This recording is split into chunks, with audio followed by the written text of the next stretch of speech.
আজকের এই অনুষ্ঠানের সম্মানিত সভাপতি, মঞ্চে উপস্থিত মন্ত্রী পরিষদের সদস্য, সংসদ সদস্যবৃন্দ, সমাজ কল্যাণ মন্ত্রণালয়ের কর্মকর্তা বৃন্দ, উপস্থিত এলাকার মুরব্বীবর্গ, মা বোনেরা, এলাকাবাসী ভাইরা, আমার দলীয় নেতৃবৃন্দ এবং কর্মী ভাইরা, আসসালামু আলাইকুম। কেমন আছেন সবাই? আলহামদুলিল্লাহ। আমার জন্য কিন্তু আজকে একটা খুব আনন্দের দিন। কেন জানেন?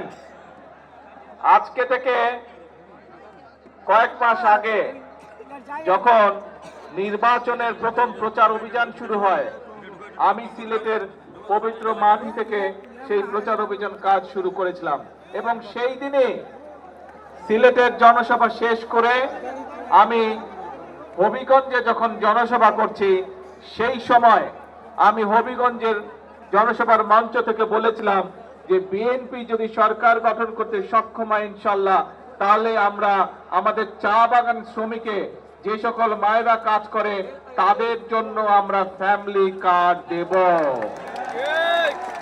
আজকে আল্লাহর কাছে আমি হাজারো শুকরিয়া জানাই, লক্ষ শুকরিয়া জানাই যে আল্লাহ আমাকে সেই তৌফিক দিয়েছেন আজকে যে আমি আমার কথা আজকে রাখতে পেরেছি।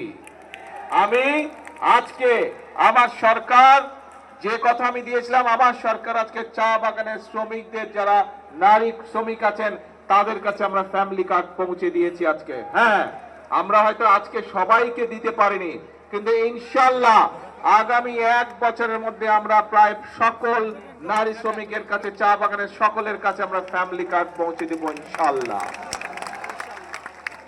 প্রিয় ভাই বোনেরা,